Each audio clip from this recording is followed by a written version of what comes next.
Rock'em Sock'em Robots in One Must Fall. Tell me, baby. Because it was inevitable, the American Idol game.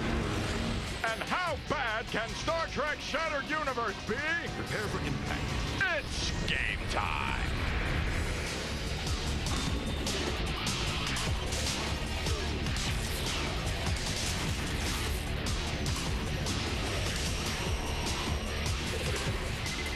Just 7 cents a day can make a difference in their lives. It's Adam Sessler and Morgan Webb. A real minimal difference.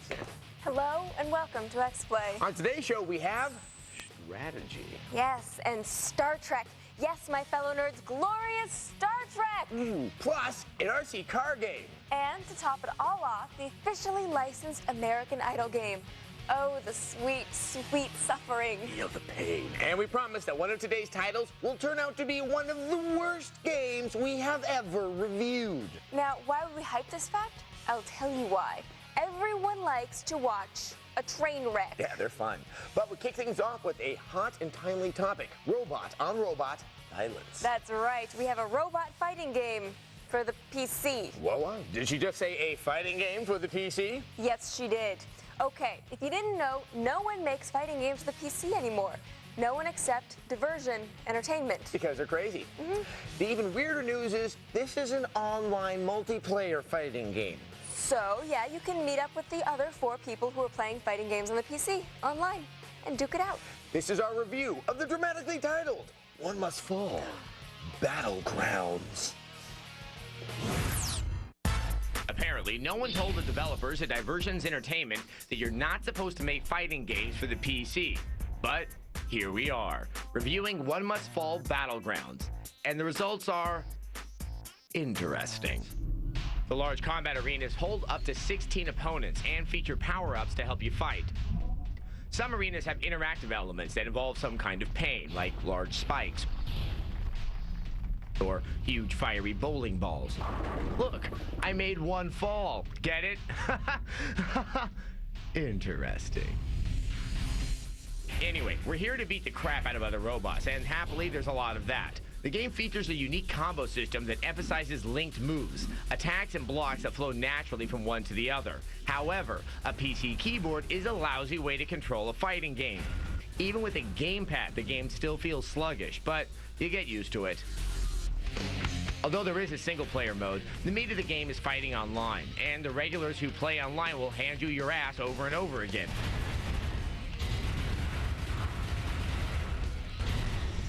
Still, with a bunch of opponents and a smooth connection, the game can be a blast. But there's some problems here. First, it's hard to find people to play with. I never found more than a handful. There just aren't that many folks playing this, at least not yet. Hello? Will anyone beat me up? Second, the over-the-shoulder camera angle makes it hard to know where your enemies are, and evading attacks isn't nearly as effective as it should be. Where am I? Ah, I'm the one getting pummeled. Interesting. Finally, even with the latest patch, this game crashes a lot. I'm not sure how many times because I only have so many fingers and toes. I'm sure there are folks out there playing without any problems, but I wasn't one of them. One Must Fall Battlegrounds is a decent attempt to bring a fighting game to the PC, and it's rough around the edges in a lovable kind of way. But muddy controls and crashing bugs drag this game down. We give One Must Fall Battlegrounds an interesting 2 out of 5.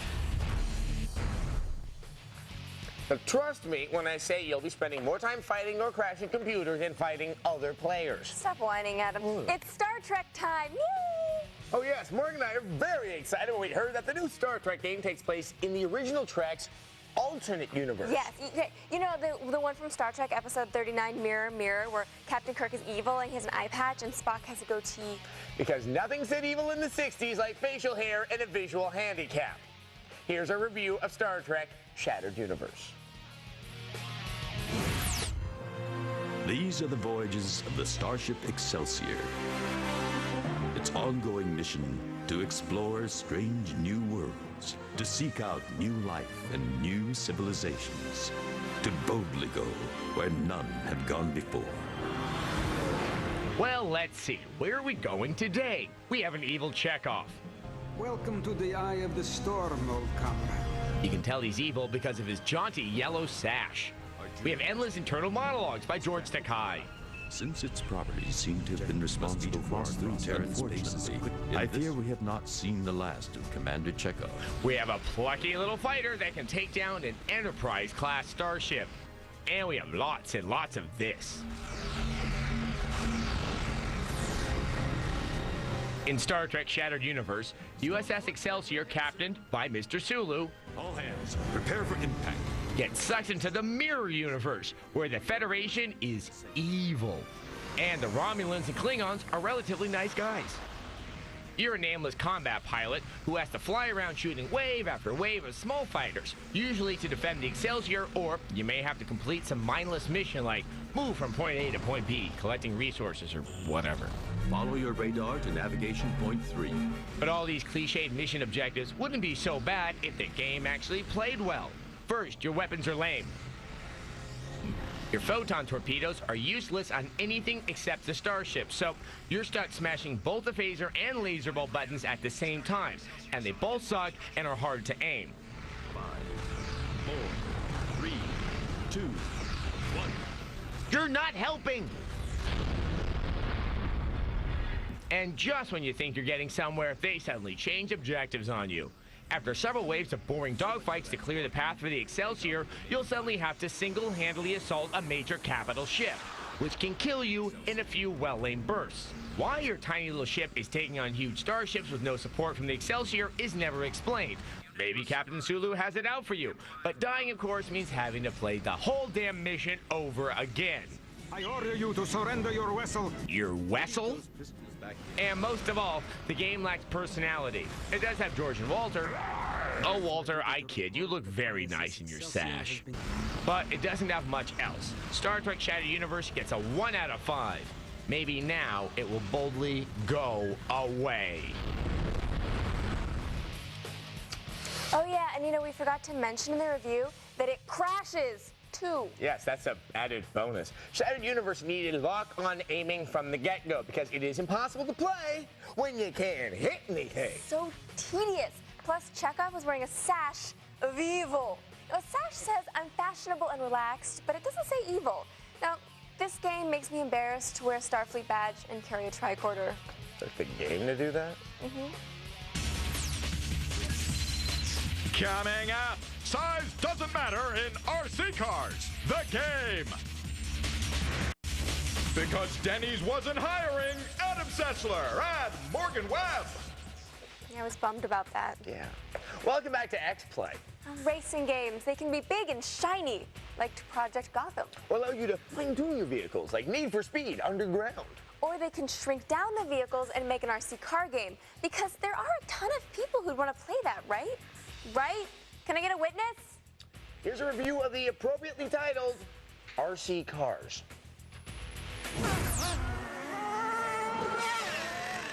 RC cars. Those annoying little radio-controlled toys that have terrorized parents and innocent bystanders for years, and are now available on your PC. Why anybody would want to play a game that simulates an already simulated activity is beyond me. Now, one of the biggest problems with Whiptail Interactive's RC cars for the PC, well, besides the box is the lack of variety. The 10 tracks and 3 different cars add up to a pretty short game, which might be a blessing in disguise. The tracks are a mix of on and off-road locations. In each race, whether on the beach or through a military base, racers must cross a series of checkpoints. Most tracks have real-world obstacles to impede your progress. There are stationary elements like rocks, walls, and oceans, which can be avoided with proper steering and judicious use of the jump button. Easier said than done. Oh, cute. We're stuck on our back like a little sea turtle. There are also angry pedestrians, girls in bikinis, and wildlife that impede your progress.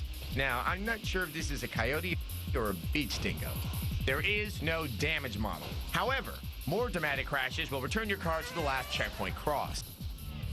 Online play is available, as well as 2-player split-screen mode on the same PC. RC Cars is not a difficult game, but control can be a problem, and there is no way to adjust the physics. Just like in real life, these RC cars can be a pain in the ass to control. Thank the good Lord, the caliber of your opponents can be adjusted, and the easy setting will allow the spazziest driver to remain in contention, despite repeated trips to the bottom of a pool or kicks across the beach. As for the music, we will let you be the judge yourself. Hey, if generic rock and techno fare is your thing, turn up that volume, dude. Now, from the review so far, you might think that we're giving this title a 1. But the graphics aren't bad, and the interface is functional. Plus, there is something strangely compelling about driving around and bumping into toes of the beach babes. So compelling that we bump up RC cars to a 2 out of 5. Let's take another look at the RC Cars box art. Wow. Yeah, it's a woman in a bikini being menaced by rogue RC cars. It's actually terrifying. Wow, so tiny cars leaping over a grown woman in a swimsuit. You know, I still don't feel like buying it. Well, that's a relief. I guess that proves that sex doesn't sell. Well, yeah, unless you're talking about Final Fantasy X2, DOA Beach Volleyball, DOA, Sexy Beach 2, there's Tomb Raider, Summer Heat, Beach Volleyball, Miss Pac-Man. Here at XPlay, we've learned that sometimes developers give their games stupid titles. Grim Fandango. Stupid title. Good game. Beyond Good and Evil. It's a book by Nietzsche, people. Are you going to call the sequel The Will to Power or The Gay Science? Romance of the Three Kingdoms. There's no romance, just stabbing. And one of my favorites, K1 Grand Prix. It sounds like a racing game. Turns out to be a fighting game. Yeah, and now, joining the stupid title ranks, Concept. Concept. Yeah, I can't figure out what it's about either. Here's our review. Concept, the book of creation and destruction. Before you get too excited about the pretty graphics, let me point out that Concept might be the first game in history where your sidekick is a staff with a human head. Kinda curbs your enthusiasm, huh? Fortunately, this game has some good points. A lot of good points, actually. Concept is basically a cross between Monopoly and a collectible card battle game. You start the game with a deck of 50 magic cards. You move around a game board and claim territories by summoning a monster from your deck to guard the area. If another player lands in your territory, he either has to defeat your monster with one of his own, or fork over some of his mana. That's the currency in the game. Other cards in the deck will let you cast magic spells, or outfit your monster with special items prior to battle. And where does Mr. Stickhead fit in? Well, he's part of a single-player quest that has you saving the world from a bunch of bad people. So of course, besides the fun inherent in reading through a bunch of text messages, it's really pretty stupid. So the less we say about that, the better. If you own a bunch of like-colored spaces all next to one another, you'll be able to charge the other players a whole lot of mana. You can also spend your mana to upgrade your spaces, houses and hotels, and then charge even bigger tolls. The card battles are mostly easy to understand until you start getting some of the more rare and powerful cards. The problem is that it's just hard to figure out the best way to use them.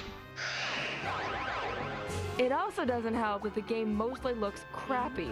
This looks like an 8-bit game, and there's really no excuse for this kind of presentation anymore. What are far more attractive are the beautiful hand-drawn pictures on the 500 cards themselves, and similarly pleasing, the way the cards literally do battle with one another. It's quirky, but it works. So, with goofy, hard-to-peg gameplay, inferior graphics, and hands down, one of the worst names we've ever heard, we're pretty sure that Concept isn't going to sell very well. And that's too bad, because the game's accessible enough for the newbie, yet deep enough for the hardcore. We're giving Concept a decent 3 out of 5. The defense was too strong. Well, let me tell you, the adrenaline really gets pumping when you're playing cards, violently attack someone else's playing cards. It's just too much excitement for me. Actually, Concept is a little less like Disgaea with cars. Of course, that was also another decent title marred by crappy graphics. Yes, Disgaea, another title that tells me nothing about the game. Whatever happened to simpler times when the boxing game was called boxing and the hockey game was called hockey? Well, see, those were simpler times, but the graphics were simpler too. The only way you could tell that the big pixels in it were boxers was because it was called boxing. See? We've come full circle. That's deep.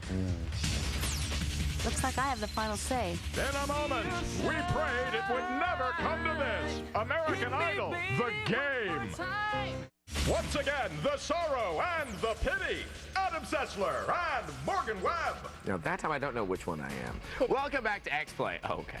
You waited all episode long, and now the moment is finally here. Ta-ta! Tightness in the chest, shortness of breath, stabbing, shooting pain in the left arm. Yep. It's time to review the American Idol game. And Adam and I decided to give it the American Idol treatment. Here's our review.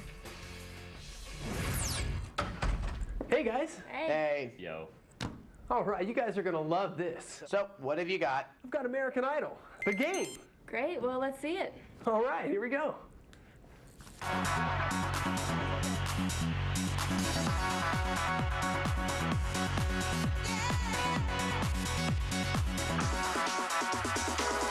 See, so it's just like American Idol, the show. I mean, you could go through all the auditions and the heats, and you just follow along and press the buttons.